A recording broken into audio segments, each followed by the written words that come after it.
नमस्कार दोस्तों, आपका स्वागत है हमारे YouTube channel teaching exam overload में। तो दोस्तों, जैसा आप सबका जीलेट थर्ड सेमेस्टर का मैथ का पेपर हो गया है, तो आज हम उसका सॉल्व कराएंगे उस पेपर का कि आपने क्या ऑप्शन ठीक चुने हैं या नहीं, आपने क्या सॉल्व सही किया है कि नहीं। तो सेशन को शुरू करने से पहले हम आपको एक बात बताना चाहेंगे कि अगर किसी ने हमारी जो कल पेपर से पहले वाली क्लास देखी है और 1 घंटे की जो मैराथन ली थी, अगर वो दोनों क्लास आपने देखी है तो लगभग 99% प्रश्न उसी में से फंसा है। बस डिजिट बदले हैं ये मैं मानूंगा, डिजिट बदले हैं, लेकिन प्रश्न जो थे सेम थे, पैटर्न सेम था। अभी मैं उसका स्क्रीनशॉट भी दिखाऊंगा, तो उसको आप अभी देख लीजिएगा। लेकिन तब तक चलिए शुरू करते हैं। इसमें वस्तुनिष्ठ में पहला प्रश्न था कि x³ + 2x² + 5x + 10 का हमें क्या बताना था, हमें गुणनखंड बताना था। तो गुणनखंड क्या हो जाए, x³ में हम x² को कॉमन ले लिए, तो इधर क्या बचा, इसमें से x बचा, इसमें क्या बचा, x² कट जाएगा, 2 बचा, और इसमें 5 कॉमन ले लिए, x + 2 बचा। तो गुणनखंड क्या आ जाएगा, एक गुणनखंड x² + 5 आ जाएगा, एक आ जाएगा x + 2। अगला प्रश्न था कि log बेस a 3x + 2 था बराबर log बेस a 243। तो log बेस a कट जाएगा, और 3 और यहाँ 3 का 5 243 बराबर क्या होता है, 3 की पावर 5 हो जाता है। तो 3 भी कट जाएगा, तो क्या बचेगा, x + 2 बराबर 5 बचा। तो x बराबर कितना आ जाएगा, 3 आ जाएगा। इसमें 3 आ जाएगा आंसर। इसमें दिया गया है कि एक कमरे के फर्श का क्षेत्रफल 48 वर्ग मीटर है। यदि उसकी ऊंचाई 5 मीटर दी गई है तो कमरे का आयतन। अब आयतन पूछ रहा है, आयतन में हमें क्या कर सकते हैं, क्षेत्रफल जो दिया गया है उसमें ऊंचाई का गुणा कर देंगे तो आयतन निकल आएगा। क्षेत्रफल 48 दिया गया है, ऊंचाई 5 है, तो 48 × 5 कितना हो जाएगा, 240 जो मीटर क्यूब हो जाएगा, वो आयतन हो जाएगा उसका। अगला प्रश्न था कि √2/5 का, उसमें रूट क्या था, पावर 6 था, तो हमें घातांक बतानी थी। तो क्या हो जाएगा, इधर अगर देख लीजिए, अगर √2 लिखा रहता है तो इसका क्या वैल्यू हो जाती है, 2 की पावर 1/2। अगर क्यूब √2 लिखा रहता है तो क्या हो जाता है, 2 की पावर 1/3। तो 6 की पावर √2/5 है तो क्या हो जाएगा, 2/5 की पावर 1/6 हो जाएगा ना। तो आंसर इसका आ जाएगा 2 की पावर 1/6। अगला प्रश्न है कि हमें ए दिया गया था, बी दिया गया था सेट। ए का सेट क्या है, 3 5 7 9 11, और बी का सेट क्या था, 2 3 5 6 7 8। ए b-a पूछ रहा था। b-1 मतलब क्या है, जो सिर्फ बी में हो, ए में ना हो। तो 3 है, 5 है, 7 है, तो बी में क्या क्या बचा, 2 बचा, 6 बचा, 8। तो 2 6 8 जो है वह सिर्फ बी में है, ए में नहीं है। तो आंसर क्या हो जाएगा, 2 6 8। अगला प्रश्न देखते हैं 6। 5 15 x से 105 का समानुपाती। ये प्रश्न तो मैंने भी सारे कराए हैं। तो इसमें क्या हो जाता है, इन दोनों का गुणा इन दोनों के बराबर हो जाएगा। तो 5 × 105 बराबर x × 15। तो x बराबर कितना आ जाएगा, 35। 35 इनका होगा, उनका आंसर सही है। चेक कितने प्रकार के होते हैं, इसका मैंने बताया था चेक कितने प्रकार के होते हैं। बियरर चेक क्या होता है, ये सब मैंने आपको बताया था, इसको आप देख लीजिएगा। डिफिनीशन मैंने कल की वीडियो आप देख लीजिएगा, उसमें मैंने बताया है। अगला प्रश्न है कि 40,000 का 8 से 1/2 वार्षिक ब्याज की दर से 4 वर्ष का साधारण ब्याज हमें निकालना था। मूलधन हमें कितना दिया गया, 40,000। दर कितनी है, 17/2% दिया गया। समय 4 ईयर। तो साधारण ब्याज हम क्या करेंगे, मूलधन गुणे दर गुणे समय बटा 100 कर देंगे। तो आंसर कितना आ जाएगा, 13,600। जिनका आया उनका आंसर सही है। क्या है ये साइक फार्मूला, PRT/100 ये साइक फार्मूला होता है। तो PRT/100 आप लगा दीजिएगा, सही हो जाएगा। अगला प्रश्न था a + b + c का होल स्क्वायर दिया गया था, 2ab + b + c into a - b - c plus a - b - c का होल स्क्वायर दिया गया था। हमें इनका गुणनखंड बताना था। तो इसको हम क्या शो कर सकते हैं, ये a² दिख रहा है हमें ना, ये क्या दिख रहा है, 2ab दिख रहा है, ये b² दिख रहा है। तो a - b - c का बराबर क्या है, b है, और a + b + c बराबर क्या है, 2 है। तो इसका क्या करेंगे, ये क्या बन रहा है, a² + 2ab + b²। तो a + b का होल स्क्वायर बन रहा है। एक वैल्यू कितनी है, a + b + c, और b की वैल्यू क्या है, a - b - c। तो टोटल करने पे कितना आएगा, दोनों को जोड़ दीजिए, a + b + c plus a - b - c। तो b से b कट गया, c से c कट गया, 2a बचा। 2a बचा, स्क्वायर लगाया तो कितना हो जाएगा, 4a²। तो इसका आंसर कितना आएगा, 4a²। अगला प्रश्न है कि 9x³ - 45x² + 71x - 40 में 3x - 8। इसको भाग करना मैंने आपको मैराथन में दिखाया था, आप मैराथन देख लिए होंगे तो अब आपको पता होगा, इसमें मैंने आपको कराया था। इसमें क्या करना था, पहले वाले काटना है, चाहे जैसे काटिए, पहला वाला कट जाएगा, फिर दूसरे वाले काटना है, फिर चाहे जैसे उसको गुणा करना है।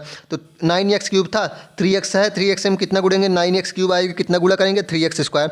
ये कर लीजिए। तो इसमें आंसर कितना आएगा, 3x² - 7x + 5। और इसमें शेषफल कितना आया था, शेषफल आया था 0 0। इसको आधार किए शेषफल 0 0, और कितना भागफल आया था, 3x² - 7x + 5। अगला प्रश्न देखते हैं। अगला प्रश्न जो फिगर बना था आप उसको देखिएगा। फिगर में क्या था, फिगर लगभग ऐसे था, यहाँ ये था, स्पर्श रेखा थी, इसकी वैल्यू हमें दी गई थी। तो इसमें क्या था, इसमें ये था कि इसकी वैल्यू कितनी दी गई थी, 5 दी गई थी, इसकी वैल्यू 13 दी गई थी, इसकी वैल्यू 12 दी गई थी, तो सॉरी 13 दी गई थी, इसकी वैल्यू हमें पूछ रहा था। तो इसमें क्या हो जाएगा, इसमें क्या होता है, पाइथागोरस थ्योरम OP² बराबर OA² प्लस AP² होता है ना। अब इसमें आप फिगर देख लीजिए, फिगर में आपको पूरा बना है चित्र, तो फिगर में आप मिलाइए, OP² बराबर OA² प्लस AP² हो ही जाएगा। तो 13 के स्क्वायर बराबर 5² प्लस AP², तो AP² बराबर कितना हो जाएगा 169 माइनस 25 बराबर 144। तो AP बराबर कितना आ जाएगा, ये 12 का स्क्वायर है, स्क्वायर से स्क्वायर कट जाएगा, तो AP बराबर 12 जिनका है उनका आंसर सही है। अगला प्रश्न था 3/4 की पावर -2 भागे 2/3 का पावर -4, तो इनको उल्टा कर देंगे तो पावर प्लस हो जाएगी, तो हमने उल्टा कर दिया दोनों को। अब भाग है, गुणा करेंगे तो फिर ये उल्टा हो जाएगा, तो 4/3 गुणे 2/3 का पावर 4 हो गया, तो कितना आया इसका आंसर 256/729 इसका आंसर आया। इसको आप देख लीजिएगा जिनका उत्तर सही आया है, अगर आया है। अगला प्रश्न जो था उसमें आप देख लीजिएगा प्रश्न क्या था। प्रश्न में क्या था कि 50 आदमी इतने दिन में करेंगे, तो इसको प्रश्न देख लीजिएगा। प्रश्न अभी हमारे पास नहीं मिला है, इसको मैंने प्रश्न कहीं से पाया है, उसके बाद उसी से सॉल्व कराया। तो इसमें उत्तर कितना आएगा, x बराबर 10। इसमें 50/20 करना था, 50/20 करना था, और कितना करना था 75/40x करना था। व्युत्क्रमानुपाती लगाते दोनों को गुणा कर दीजिए, x बराबर 10 आएगा। अगला प्रश्न था कि आयु दी गई थी और ये फ्रीक्वेंसी दी गई थी, हमें क्या निकालना था, माध्यिका निकालनी थी। माध्यिका हम कैसे निकाल देंगे, कम्युलेटिव फ्रीक्वेंसी अर्थात संचयी बारंबारता से निकालते हैं। संचयी बारंबारता कितनी है 23, और फिर माध्यिका निकालनी है। 23 क्या है, निगेटिव वो ऑड है, विषम संख्या है, तो विषम संख्या क्या हो जाता है n+1/2वां पद बराबर 24/2वां पद 12वां पद। 12वां पद किस में आएगा, देख लीजिए 12वां पद इसमें आएगा, तो आंसर क्या हो जाएगा 13 इसका आंसर आएगा। अगला प्रश्न था कि शेयर का अंकित मूल्य हमें दिया गया था 10, और शेयर का फिर अगला मूल्य जो, तो शेयर का अंकित मूल्य कितना था 10 था, शेयर का बाजारी मूल्य कितना था 50, खरीदे शेयर कितने हो गए 200 थे, तो गिवन रुपीज़ कितनी दी गई है 200 गुणे 10 2000 हो जाएंगे। बचे शेयर कितने हो जाएंगे 200 गुणे 50 10,000 हो जाएंगे। तो लाभ कितना हो जाएगा 10,000 माइनस 2,000 8,000 जिनका है उनका आंसर सही होगा। अगला प्रश्न 16 था कि उसमें हमें क्या निकालना था, पानी का वो निकालना था, तो प्रश्न नहीं है इसलिए दिक्कत हो रही है। 16 प्रश्न जो है उसमें आप क्या करिए, पहले आयतन निकालिएगा। आयतन कितना था 27,000, एक क्यूब कर लीजिएगा आयतन। और पानी कितना निकाला गया था, उसमें 7 लीटर निकाला गया, और दिया गया था 1 लीटर बराबर 1000 घन सेमी दिया गया था, तो 7000 घन सेमी हो गया। तो बच्चा पानी का आयतन कितना हो गया 20,000, 27,000 में से 7,000 घटाएंगे तो 20,000 बचेगा ना। अब पानी की ऊंचाई निकालने का फार्मूला क्या है कि शेष पानी का आयतन देख लीजिए हमें, अपान टंकी की पेदी का क्षेत्रफल कर दीजिएगा। तो शेष पानी का आयतन कितना है 20,000, टंकी पेदी का क्षेत्रफल क्या हो जाएगा, भुजा का स्क्वायर हो जाएगा, ए स्क्वायर हो जाएगा, 30 गुणे 30 बराबर 200/9। तो आंसर कितना आएगा 200/9। अगला जो उसमें था उसमें आंसर क्या आ रहा है, एंगल ADC कितना आ रहा था 65 आ रहा था, एंगल बी कितना आ रहा था 115 डिग्री। तो पहले में उसमें 65 डिग्री आ रहा था एक आंसर, 115 डिग्री आ रहा था। आप इसको मिला लीजिएगा, अगर आपका आंसर आ रहा है तो सही है। प्रश्न 18 देख लीजिए।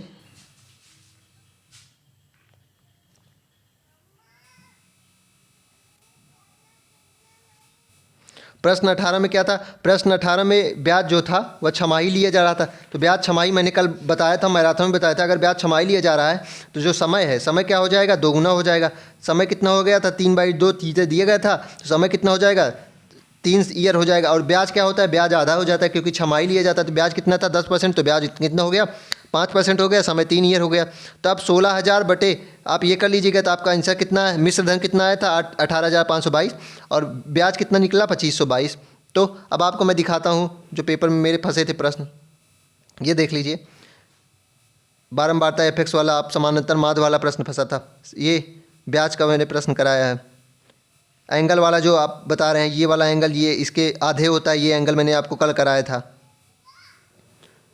समानांतर माध्य वाला बताया था, ये चित्र देख लीजिए, इसमें भी कराया था। ब्याज वाले और प्रश्न कराए थे, भाग कराया था, भाग आप देख लीजिए। ये जो प्रश्न आया था ये भी मैंने कराया था। चलिए फिर चेक के बारे में कराया था। ये वाला प्रश्न हूबहू ऐसे ही प्रश्न था, इसमें ये वाली वैल्यू आपको, ये वाला प्रश्न ऐसे ही था जो अभी पाया था, जिसमें 115 आया था, वो ये वैल्यू पूरी हमें निकाल लेनी थी। 360 उसमें से घटा देते 115 आता। तो चलिए फिर आज के सेशन में इतना ही। अब हम नेक्स्ट सेशन में किसी नए टॉपिक के साथ मिलेंगे, तब तक हमारे चैनल को लाइक करें, सब्सक्राइब करें। धन्यवाद।